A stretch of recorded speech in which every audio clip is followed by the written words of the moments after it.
Delhi liquor స్కామ్లో నిన్న అర్ధరాత్రి అరవింద్ కేజ్రీవాల్ని అరెస్ట్ చేశారు. ఆయనకు ఒక 10 రోజుల రిమాండ్ కూడా ఇచ్చిందంట కోర్టు. ఈ ఇష్యూని ఎట్లా చూడొచ్చు? గత వారం రోజుల క్రితం ఎమ్మెల్సీ కవిత ఢిల్లీ లిక్కర్ స్కామ్లో అరెస్ట్ అయ్యారు. ఈ కాన్సిక్వెన్సెస్ ఎలా ఉండబోతున్నాయంటారు? సీరియస్గానే ఉంటాయి. ఓకే, ఇందులో ఫస్ట్ మనం ఆలోచించాల్సింది ఏంటంటే, ఒక రాష్ట్రంలో నేను మద్యపాన నిషేధము పెడతాను అంటే అది వర్కౌట్ కాదు. ఓకే, పెడితే దేశమంతా పెట్టు, లేదంటే మాని. మరి దేశమంతా కూడాను మద్యపాన నిషేధం పెట్టేటువంటి అధికారం ఎవరికి ఉంటుంది అంటే మోడీ గారికి మాత్రమే ఉంటుంది. ఆయన చేయాలి. ఓకే, ఎందుకు చేయట్లేదు ఆయన? దీనికి ప్రధానమైన కారణం ఏంటంటే సెంట్రల్ గవర్నమెంట్కి, స్టేట్ గవర్నమెంట్కి దీని మీద విపరీతమైనటువంటి ఆదాయం వస్తుంది. అందుకని చెప్పి వీళ్ళు చేయరు. ఓకే, అందుకని లిక్కర్ అనేటువంటిది నీకు జిఎస్టీలో ఉండదు. అవును. మోడీ గారు ఒకే ఒక వ్యక్తి తలుచుకుంటే కనుక దేశవ్యాప్తంగా లిక్కర్ని బ్యాన్ చేయొచ్చు. ఓకే, ఎక్కడో తెలంగాణలో ఉన్నటువంటి కవిత గారు పోయి ఢిల్లీలో లిక్కర్ పాలసీ ఫ్రేమ్ చేయడానికి వాళ్ళకి సహాయం చేయడమేంది, 100 కోట్లు డబ్బులు తీసుకోవడం ఏంది? కేజ్రీవాల్ ఏం చిన్న మనిషి కాదుగా. అవును. కేజ్రీవాల్ ఐఆర్ఎస్, అవును, ఇన్కమ్ ట్యాక్స్ డిపార్ట్మెంట్లో పనిచేసేవాడు. అవును. 2013లో వచ్చి పార్టీ పెట్టాడు. దాని తర్వాత 15లో ఎలక్షన్స్ జరిగినాయి. దాని తర్వాత 20లో ఎలక్షన్స్ జరిగినాయి. మళ్ళీ రేపు 25లో ఎలక్షన్స్ జరుగుతాయి. ఎస్. ఒక్క ఢిల్లీలోనే 70 సీట్లకు కానీ 67 సీట్లు గెలిచాడుగా. అవును. అంతటితోటి ఆగకుండా పంజాబ్లో కూడాను గెలిచాడుగా, 93 సీట్లు ఏమి వచ్చినాయిగా. అవును. గోవాలో కూడా ఎంటర్ అయ్యారుగా. అవును. హర్యానాలో కూడా బలంగా ఉన్నారు. ఈవెన్ గుజరాత్లో కూడాను 11% ఓట్లు వచ్చినాయిగా. అవును. ఇప్పుడు ఏంటంటే, ఎప్పుడైతే కాంగ్రెస్ పార్టీ అనేటువంటిది రోజు రోజుకి దిగజారిపోయిందో ఆ ప్లేస్లో ఈ ఆమ్ ఆద్మీ పార్టీ వస్తుంది. ఓకే, దేశవ్యాప్తంగా చూడండి మీరు ఎక్కడైనా సరే. మరి ఇప్పుడు బీజేపీకి strong contender ఎవరవుతారు? Aam Aadmi party అవుతుంది. మరి వాళ్ళని అనదొక్కాలంటే ఏం చేయాలి? అంటే ఇది దీని వెనకాల ఏమైనా పొలిటికల్ వెండేటా ఉందంటారా? ఇదే పొలిటికల్ వెండేటా, ఇంకెంతకంటే ఇంకోటి ఏం లేదు. అసలు ఏమయ్యండి వాళ్ళకి పాలసీ డిజైనింగ్ చెప్పడం ఏంది? ఐఆర్ఎస్ ఆఫీసర్కి ఆయనకు ఆ మాత్రం తెలియదా పాలసీ ఎలా డిజైన్ చేయాలో? అంటే ఆయన తప్పు కూడా ఉందంటారా? ఉందా లేదా అన్న సంగతి ఇప్పుడు కోర్టు వాళ్ళు తెలవాలి. ఎప్పుడైనా సరే ఇట్లాంటి పాలసీ డిజైనింగ్లోకి వచ్చేసరికి ఏమవుతుందంటే, ముందు సెక్రటరీస్ డిజైన్ చేస్తారు, 1-4 సార్లు ఆలోచించి డిజైన్ చేస్తారు. అది కన్సర్న్ మినిస్టర్ దగ్గరికి వెళ్తుంది, మినిస్టర్ సైన్ చేస్తాడు. ఫైనల్గా చీఫ్ మినిస్టర్ టేబుల్ మీదకి వెళ్ళినప్పుడు చీఫ్ మినిస్టర్ కూడా అన్నీ చూసి మార్పులు చేర్పులు ఏమైనా చూసి సైన్ చేస్తారు. ఆయన సిగ్నేచర్ చేయకుండా పాలసీ రాదు. అవును. ఇక్కడి నుంచి కవిత గారు పోయి వాళ్ళకి చెప్పాల్సిన అవసరం లేదు. ఏమెంత ఏమో తెలియదు ఎట్లంతా, maybe graduate or post graduate అంతే కదా. అవును. అతను ఐఆర్ఎస్ కదా. అవును సార్. ఆయన కంటే ఏమైనా ఎక్కువ తెలుసుంటుందా? నీకు లిటిగేషన్ అనేటువంటిది లింక్ అనేది ఆడే ఉంది చూడు. అంటే అందులో జరగకూడనటువంటి వ్యవహారాలు ఏవో జరిగాయి. ఓకే. ఇన్ఫర్మేషన్ లేకుండా ఎప్పుడు కూడాను అరెస్ట్ దాకా రాదు. ఓకే. ముఖ్యమంత్రి హోదాలో ఉన్నటువంటి మనిషిని అరెస్ట్ చేయడం అనేటువంటిది ఇదే భారతదేశంలో మొట్టమొదటి, దేశంలోనే ఫస్ట్ టైం. అవును. ముందు కూడా చాలామంది చేశారు. ఇప్పుడు లాలూ ప్రసాద్ యాదవ్ని గడ్డి కుంభకోణంలో అరెస్ట్ చేస్తారని తెలియంగానే ఆయన రిజైన్ చేసేసి ఆయన భార్యను పెట్టాడు. అవును.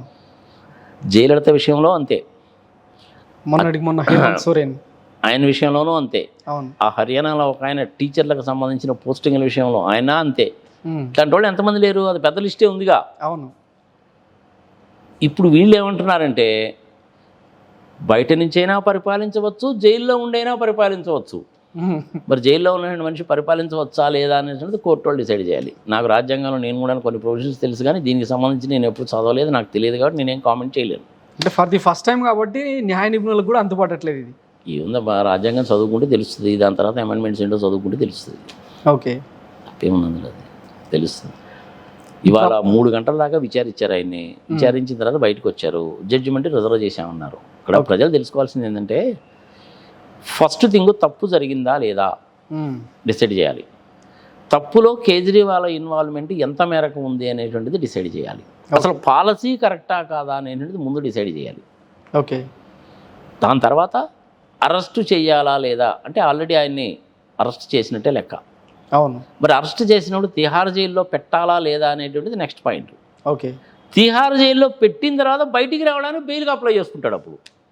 ఇది 1 by 1 అన్నమాట. ఇందులో ఇప్పటివరకు జరిగింది ఏంటి? 2 విషయాలే. సార్, ఆయనకి తెలియకుండా పాలసీ అనేటువంటిది డిజైన్ అయ్యి ఉండదు. కవిత గారు వెళ్ళి చెప్తేనే ఆయన డిజైన్ చేశాడంటే కూడా తప్పే. ఏమంతా ఏమో తెలివితేటలంతా. దీనికోసం ఒక సౌత్ గ్రూప్ ఏర్పాటు చేశారు. సౌత్ గ్రూప్ అని ఒకటి ఏర్పాటు చేశారు. వీళ్ళందరూ బాగానే ఉన్నారు, కానీ చివరికి ఆమె అడ్వైజర్గా ఉన్న షాడో అకౌంట్ నుండి తీసుకెళ్లి తీఆర్ జైల్లో పెట్టారు. బుచ్చిబాబుని తీసుకెళ్లి జైల్లో పెట్టారు. ఈ వ్యవహారం అంతా ఎట్లుంటుందంటే, ఇంతకుముందు ఒకసారి ఒక పర్టికులర్ సినిమాలో రజనీకాంత్ కూడా చెప్పాడు, గుర్తుందా నీకు? ఆడిటర్లు తన్నంటరా కొట్టంటరా బాబు అంటే ఆ రూమ్లో కొడితే వచ్చి ఇరుగులో పడతారు. వ్యవహారాలన్నీ వాళ్ళ దగ్గర ఉంటారు బాబు, వాళ్ళని తంతే వస్తాయన్నాడు.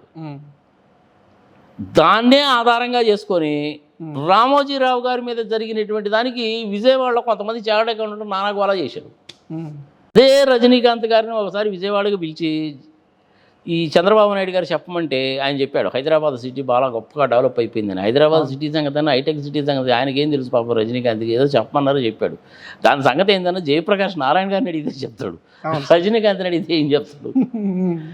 ఏదో ఇట్టని చాలా చేస్తూ ఉంటారు. సో 2 పనులు మాత్రమే జరిగినాయి. జడ్జిమెంట్ ఏమొస్తుందన్న సంగతి చూడాలి. తిహార్ జైలుకి పంపించి నెంబర్ ఇస్తారా లేదా చూడాలి. దాని తర్వాత బెయిల్కి అప్లై చేయడం అనేది చూడాలి. నిన్న రాత్రే అడిగారు సుప్రీంకోర్టు వాళ్ళని, కేసు టేకప్ చేయండి, సంగతి సమాచారం అని, క్వాష్ చేయండి అని. అర్ధరాత్రి ఇప్పుడు జరిగే పని కాదు, మీరు రొటీన్ ప్రాసెస్లో రాకుండా అన్నారు. ఓకే, ఇప్పటిదాకా అంటే ఈ Delhi liquor scam progress process కనుక మనం అబ్జర్వ్ చేస్తే ఎవిడెన్స్ను ట్యాంపర్ చేయడం, ధ్వంసం చేయడం లాంటివన్నీ చూసినాం. 6 రకాల ఛార్జ్ షీట్లు కూడా ఈడీ ఫైల్ చేసింది. చాలామంది అప్రూవర్లుగా మారారు. ఒక 16 మంది అరెస్ట్ అయ్యారు ఈ కేసులో. ఈ నేపథ్యంలో అంటే కేసు తీవ్రంగా మారిపోయి ఏమైనా కన్విక్షన్ అయ్యే అవకాశం ఉందంటారా? కన్విక్షన్ కావాలంటే అది అంత తొందరగా ఇప్పట్లో అయ్యేది కాదు. అది కన్విక్షన్ కానీ కావాలంటే చాలా సంవత్సరాలు పడుతుంది. ఇప్పుడు జగన్మోహన్ రెడ్డి గారి మీద కూడా కేసులు పెట్టారు, 16 నెలలు జైల్లో ఉంచారు, బయటికి రిలీజ్ చేశారు. అన్ని రోజులు జైల్లో పెట్టాల్సిన అవసరమేం లేదు, అయినా కానీ పెట్టారు. ఓకే, బయటకు వచ్చాడు. ఇంతవరకు కనెక్ట్ కాదుగా. జేడీ లక్ష్మీనారాయణ గారు 1500 కోట్ల రూపాయలకి సరిగా సంతృప్తికరమైన లెక్క చెప్పలేదనేగా చెప్పాడు ఆయన. అవును, మరి 1,00,000 కోట్లు అని అదే పని కేకలేసారుగా వీళ్ళు. అవును, దాని తర్వాత కూడా చాలా అంటే ఆయన పదవిలోకి ఎక్కినప్పటి నుంచి ఇక జైల్లోకి పోతాడు, భారత సీఎం అవుతుంది, వారం కోడు తిరగాలి, ఇట్లాంటి కథనాలే కదా. ఇవన్నీ కుదరవు ప్రజాస్వామ్యంలో, ఇలాంటివన్నీ కుదరవు సార్. ఇప్పుడు జడ్జెస్ కూడా ఏంటంటే ఒక్కొక్క జడ్జి ఒక్కొక్క రకంగా ఉంటాడు. ఎవరైనా ఒక జడ్జి నాకు కొంచెం ఫేవర్గా కనుక ఉంటే ఏం చేస్తాడంటే, వారం రోజులకు వాయిదా వేయడానికి బదులు ఒక 4 నెలలు వాయిదా వేస్తాడు, అంతకంటే చేయరు. జడ్జెస్ అనేటువంటి వాళ్ళు ఆ పొజిషన్లోకి రావాలి అనేసి అంటే అంత అడ్డగోలుగా రారు. చాలామంది నీతిగా నిజాయితీగానే ఉంటారు. ఓకే, ఇప్పుడు మనకి ఆంధ్రప్రదేశ్ నుంచి పోయినటువంటి వాళ్ళు చలమేశ్వరరావు గారు అని ఒక ఆయన ఉన్నారు, నాకు కూడా మంచి మిత్రుడు ఆయన, జాస్తి చలమేశ్వరరావు గారు. ఆయన అడ్డగోలుగా జడ్జిమెంట్ ఇచ్చేవాడు కాదు. చంద్రచూడ్ వాళ్ళ ఫాదర్ ఇంతకుముందు సుప్రీంకోర్టుకి చీఫ్ జస్టిస్ ఉన్నాడు, అడ్డగోలుగా జడ్జిమెంట్ ఇచ్చేటువంటి వాడు కాదు. నరీమెన్ అడ్డగోలుగా జడ్జిమెంట్ ఇచ్చేటువంటి వాడు కాదు. మన ఎన్వి రమణ గారు చాలా తెలివిగా తప్పించుకున్నాడు తెలుసా. ఓకే, రామోజీరావు గారి విషయమా ఏంది కొట్టేస్తాడు అనుకున్నారు, ఆయన కొట్టేలేదాన్ని. అమరావతి విషయం తీసే అంటాడు అనుకున్నాడు, తీసేయాలి ఆయన ఆ పొజిషన్కి వచ్చిందాకా చంద్రబాబు నాయుడిని చక్కగా వాడుకొని కరెక్ట్గా పొజిషన్కి వచ్చిన తర్వాత నాట్ బిఫోర్ మీ అనేటువంటి మాట కూడా అనకుండా తప్పించుకున్నాడు. ఓకే, మరి దాన్ని వెనుపోటు అంటారా ఏమంటారా అనేది ప్రజల విజ్ఞతకు వదిలేద్దాం.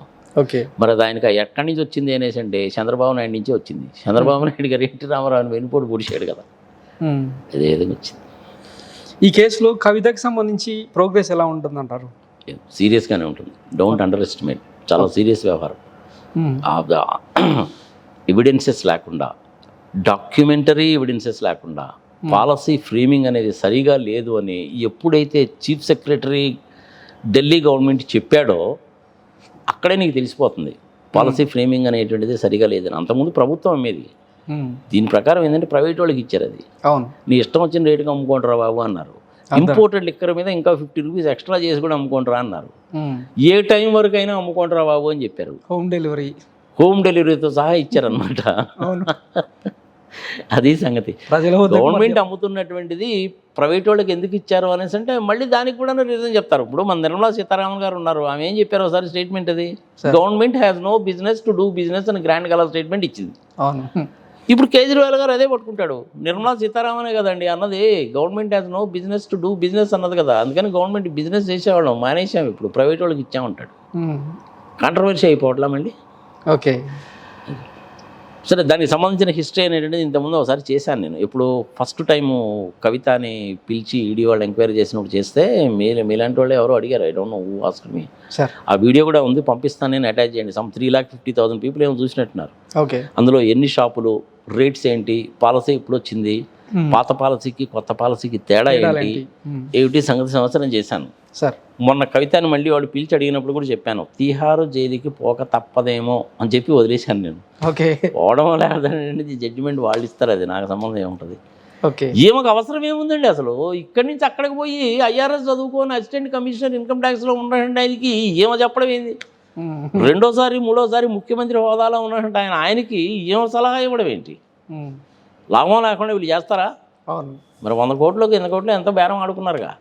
అందులో ఒంగోలు ఎంపీ శ్రీనివాసరెడ్డికి సంబంధించిన సన్ ఉన్నాడు, ఆ చంద్రశేఖర్ రెడ్డి అనేటువంటి వేరే ఆయన ఇంకొక ఆయన ఉన్నాడు, ఆ నాయర్ అనేటువంటి ఆయన ఇంకొక ఆయన ఉన్నాడు, మధ్యలో ఇంకొక అతనైతే తిహార్ జైల్లో పెట్టారు, వాడేమో ఏకంగా లెటర్ రాసి రిలీజ్ చేశాడు, సుకేష్ చంద్రశేఖర్.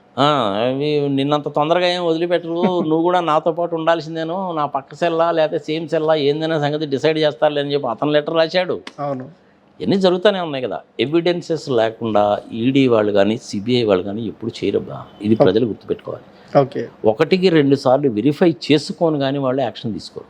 ఓకే. ఒక సామాన్య మానవుడి మీదైనా, కవిత లాంటి వాళ్ళ మీదైనా, కేజ్రీవాల్ లాంటి వాళ్ళ మీదైనా సాలిడ్ ప్రూఫ్లు ఉంటాయి. అది లెటర్లు కావచ్చు, వాట్సాప్లు కావచ్చు, మెయిల్స్ కావచ్చు, ఉత్తరాలు కావచ్చు, మినిస్ట్రీస్లోనో క్యాబినెట్ మీటింగ్స్లో నోట్ చేసినటువంటి మినిట్స్ కావచ్చు, ఇలాంటి అన్ని రకాలైనటువంటి ఆధారాలు కూడా ఉంటాయి. అందుకనే చూడు, లాస్ట్ టైం కవిత 10 ఫోన్లు మార్చిందని, సిమ్ములు మార్చిందని గోల కూడా అదే. IMEI నెంబర్లు కూడా ఇచ్చారు. అరే నువ్వు ఎన్ని మార్చినా కానీ ఎక్కడికి పోవు, అది అసలు ఉంటాడు కదా. అవును. ఏ టవర్ నుంచి ఏ టవర్కి వెళ్ళింది అనేటువంటిది డేటా మొత్తం వాళ్ళ దగ్గర స్టోర్ అయి ఉంటుంది. నువ్వు సిమ్ మార్చుకున్నది మాత్రంలో ఉపయోగం లేదు. ఆ సిమ్ను ఉపయోగించి నువ్వు ఎవరితోటి ఎప్పుడు ఎంతసేపు మాట్లాడామన్నది మొత్తం అక్కడ ఉంటుంది. నువ్వు సిమ్ తీసేస్తే అడిగిపోద్ది, నువ్వు సిమ్ తీసేస్తే పోతే డేటా ఆడ ఉంటుంది. అవును. ఇవన్నీ కూడా నువ్వు పిచ్చి పనులు అనమాట. ఇప్పుడు మన ఏనున్నాడు ఎవరు, మన 40 year ఇండస్ట్రీ, గోదావరి పుష్కరాలు జరిగినప్పుడు ఏం చేశాడు ఆయన, 30 మంది చచ్చిపోయారు. అవును. కమిటీ వేశారు, డేటా ఎగిరిపోయింది అంటాడు. డేటా ఎగిరిపోవడం ఏంటి, ఎట్ట ఎగిరిపోద్ది? ఒక పక్కేమో నేను హైటెక్ బాగుంటాడు, అవును, ఇంకొక పక్కేమో డేటా ఎగిరిపోయింది అంటాడు. డేటా అనేది ఎప్పుడు ఎగిరిపోదు, అన్ని నా డాష్ బోర్డ్ మీద కనిపిస్తాయి అంటాడు. అన్నీ నా డాష్ బోర్డ్ మీద కనిపిస్తాయి అంటాడు. మరి అక్కడ సీసీ కెమెరాలు పనిచేస్తున్నాయా లేదా, డేటా ఎగిరిపోయింది అనేసి అంటే ఎవడో రేజ్ చేశాడు అన్నది నీకు తెలియాలిగా. కంప్యూటర్స్లో డేటా ఎప్పుడు ఎగిరిపోదబ్బా, నువ్వు ఆ కంప్యూటర్ను తగలబెడితే తప్ప నీకు ఆ డేటా పోదు. మనం ఏదో అనుకుంటాం కానీ, ఓకే నేనేదో ఒక వర్డ్ డాక్యుమెంట్ చేసుకున్నాను, దాన్ని ఎవరికి కనపడకుండా ఉంచడానికి కోసం నేను హైడ్ చేసుకున్నాను, ఎక్కడో పెట్టుకున్నాను, పాస్వర్డ్ ఇచ్చుకున్నాను దానికి అని అనుకుంటాం కానీ చాలు బుల్షిట్. ఒక్కసారి నువ్వు కంప్యూటర్లోకి డేటా కనుక ఎంటర్ చేస్తే దాన్ని తగలబెడితే కానీ ఆ డేటా బయటికి పోదు. ఓకే. తగలబెట్టడం అనేటువంటిది ఒక్కటే ఎండు. మరి అంత హైటెక్ బాబు నీ పెద్ద పూట కానీ మనగాని అంటాడు. మరి ఆ మాత్రం కామన్ సెన్స్ ఉండదా చంద్రబాబు నాయుడికి? I'm sorry to use this word. ఆయనకు ఉండద్దా? డేటా ఎగిరిపోయింది అంటాడు. ఎట్ట ఎగిరిపోతుంది నీకు? దానికి కనుక ఫైర్ వాల్స్ ఉంటాయి. ఆ ఫైర్ వాల్ అనేది సామాన్యంగా ఉండదు. ఒక్కొక్క ఫైర్ వాల్ 5 crores కూడా ఉంటుంది. ఓకే. డేటా ఎట్ట ఎగిరిపోద్ది? డేటా ఎగిరిపోదు. ఏదో ఒకటి చెప్పాలి కాబట్టి చెప్పారు అంతే. ఓకే. ఎందుకంటే 30 మందిని చంపడం న్యాయమా ధర్మమా అనేది ప్రజల విజ్ఞతకు వదిలేద్దాం. ఫ్యామిలీస్ అంత సఫర్ అవుతాయి. దానికి కూడా ఏదో దిక్మాల లాజిక్ చెప్పాడు కదా, పూరి జగన్నాథ్ టెంపుల్లో తొక్కిస్లాట్లో చనిపోరా. పూరి జగన్నాథ్ టెంపుల్లో తొక్కిట్లాట్లో చనిపోయారు వాళ్ళు అసమర్థులు. మరి నువ్వు సమర్థవంతమైనటువంటి వాడు, మరి నువ్వు జరగకుండా చూడాలిగా. తుఫాన్ లాపిన వ్యక్తి నువ్వెందుకు చూడలేదు? టెంపరేచర్లు తగ్గించిన వ్యక్తి. ఆయనకి ఒకవైపు నుంచి పోవడానికి అని చెప్పి అరేంజ్మెంట్ చేస్తే, కాదు నేను ఇక్కడి నుంచే పోతాను, నా భార్య పిల్లలతో నేను అందరితో మునుగుతాను, అందరూ చూపించండి, ప్రపంచానికి తెలియజేయండి అని చెప్పి నువ్వు దిక్కుమాలను పని చేసావు. దాంతో 30 మంది చచ్చారు. ఆ పొంగనూరు దగ్గర అదే పని చేస్తుంది. పోవడానికేమో ప్రోగ్రాంలోనేమో ఒకవైపు నుంచి తీసుకుంటేవి, ఆ దారిలో పోకుండా ఇంకో దారిలో పోతివి. పోలీసు వాళ్ళు అక్కడ కాపలా కాస్తిరి, ఇక్కడేమో లేకపోతే గొడవలు జరిగా 50 మందికి దెబ్బలు తగిలే, వాడికి కనుబాయ. మైకి మీదకి ఎక్కి నువ్వే అరుస్తుంటివి తన్నండి పొడవండి అని. పైగా ఆంధ్రప్రదేశ్ రాష్ట్రంలో శాంతి భద్రతలు కరువు అయిపోయిందని మళ్ళీ అర్జెంటుగా సెంట్రల్ గవర్నమెంట్ దగ్గరికి వెళ్ళి ఉత్తరాలు రాసి రాష్ట్రపతిని కలిసి గవర్నర్ పాలన పెట్టండి అంటాడు. అన్ని పనికి మాలి పనులని చేస్తున్నాడు. అందుకనే కదా 23 వచ్చింది. ఈ పరిణామాలన్నీ చూస్తుంటే ఢిల్లీ లిక్కర్ స్కామ్కి కంక్లూజన్ అనేది ఏమనుకుంటున్నారు సార్? అంటే మీరు సమకాలీన రాజకీయాల్ని ఇవన్నీ అబ్జర్వ్ చేస్తున్నారు కదా, మీ అనుభవం ఏం చెప్తుంది? ఇది చాలా సీరియస్ మ్యాటరే. ఓకే. అందరి ఇన్వాల్వ్మెంటు ఉంది. తేల్చవలసినటువంటి వాళ్ళు సిబిఐ వాళ్ళు అలాంగ్ విత్ ఈడీ వాళ్ళు కూడా అవసరమైతే వస్తారు, వాళ్ళు మాత్రమే తేల్చగలగాలి. ఓకే. ప్రజలకు మటుకు వాస్తవాలు మటుకు తెలియాలి. ఇన్ఫర్మేషన్ లేకుండా సిబిఐ వాళ్ళు ఈడీ వాళ్ళు ఎంక్వైరీకి పిలవరు. నిప్పు లేకుండా పొగ రాదు. ఓకే. విచిత్రమైన విషయం ఏంటంటే ఎక్కడో ఢిల్లీలో జరిగేటువంటి దానికి ఒక ఐఆర్ఎస్ ఆఫీసర్గా ఉన్నటువంటి కేజ్రీవాల్ లాంటి కంటే కూడాను ఏమేమన్నా తెలియగలదా? కాదుగా. ఏమో పోయి వాళ్ళకి సలహా ఇస్తుంది అనేసి అంటేనే something has gone wrong somewhere అని అర్థం. ఓకే. అంతే. అంత తొందరగా తెలియేటువంటి వ్యవహారం కాదు. మరి ఇప్పుడు ఎందుకు చేశారు సంగతి సమాచారము అనేసి అంటే ఎలక్షన్లు ఉన్నాయి కాబట్టి. ఓకే. లోక్సభ ఎన్నికల్లో లబ్ధి పొందే కుట్ర అంటారా? ఒక రకంగా చెప్పాలంటే కుట్ర అనేటువంటిది మరి చాలా పెద్ద పదం అయిపోయింది. మీ టీవీ ఛానల్స్ వాడుతున్నా మీతో వచ్చిన ట్రా ఇదేనాయా ప్రతిదానికి కుట్ర, బ్రేకింగ్ న్యూస్ ఏముంటుంది ఆడ? బ్రేకింగ్ న్యూస్ వాడు పచ్చిపోతారు. ఆడ బ్రేక్ అయ్యేదో ఉండదు, న్యూస్ అంటే ఏముండదు. ప్రతిదానికి బ్రేకింగ్ న్యూస్ ఏముంటుంది అంటే ఎంతో కొంత ప్రతిపక్షాలను భయపెట్టే ఉద్దేశం అనుకోవచ్చు కదా. ప్రతిపక్షాలను నువ్వు భయపెడుతున్నానని చెప్పి నువ్వు అనుకుంటున్నావు, కానీ ప్రతిపక్షాలు భయపడవు, ప్రజలు అంతకంటే భయపడరు, చూస్తూ ఉంటారనమాట. ఏ పిచ్చిమున్నాడు ఏది చేస్తుంటారు.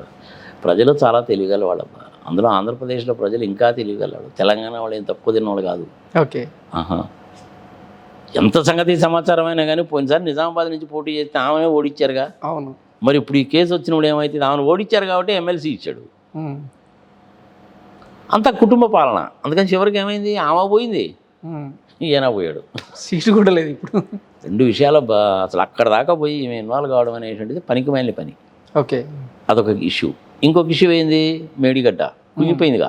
అవును. మరి ఇప్పుడు ప్రజలు ఏంటంటే దీన్ని పక్కన పెట్టి చూస్తారనమాట. దీన్నేమో కొంగ కొట్టేశాడు, నాశనం చేశాడు, ఏడా డబ్బులు సంపాదించాడు, ఇక్కడ డబ్బులు సంపాదన సరిపోలేదేమో అందుకని చెప్పి ఢిల్లీ దాకా వెళ్ళి మళ్ళీ లిక్కర్ స్కామ్లో చేశారని చెప్పి అని అంటారు.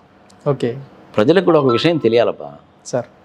మనం తాగేటువంటి ప్రతి బీరు బాటిల్ మీద 25% వెళ్తుంది డీలర్ కమిషన్, తెలుసా? 25%. 160 రూపాయలు ఉంది అనేసి అంటే అందులో 25% అంటే 40 రూపాయలు. ఒక్కొక్క బీరు బాటిల్కి బీరు అమ్ముకునే వాడికి హోల్సేల్ డీలర్కి రిటైలర్కి 40 రూపాయలు పోతుంది. ఓకే. ఇండియాలో ఏ వ్యాపారంలో కూడా నీకు అంత ప్రాఫిట్ మార్జిన్ ఉండదాయా? ఓకే. మరి ప్రాఫిట్ మార్జిన్స్ ఇవన్నీ ఎవరు డిసైడ్ చేశారంటే ప్రభుత్వమే డిసైడ్ చేసింది. అంతే.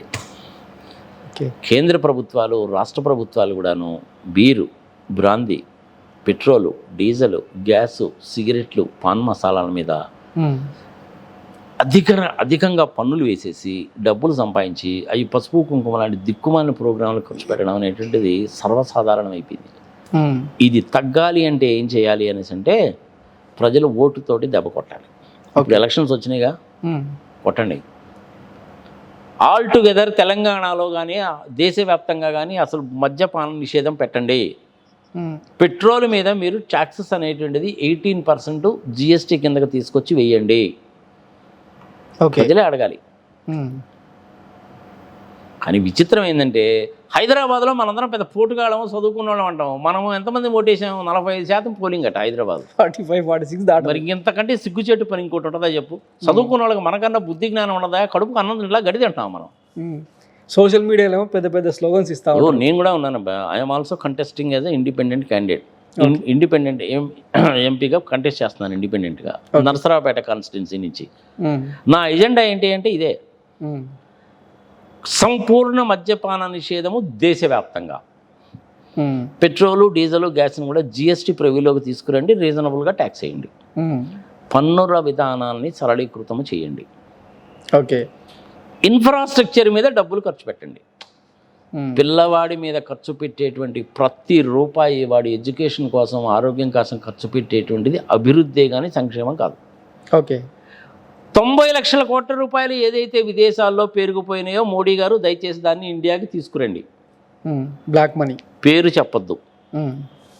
ఓకే. రాష్ట్రపతి గారి పేరు మీద అకౌంట్ ఓపెన్ చేయండి. మొత్తం డబ్బులు దాంట్లోనే డిపాజిట్ చేయండి. 50% వాడిని వాడుకోమని చెప్పండి. మిగిలినటువంటి 50% గంగా, కావేరి నదుల అనుసంధాన కార్యక్రమానికి ఉపయోగించండి. దేశవ్యాప్తంగా రైలు మార్గాలు వేయండి.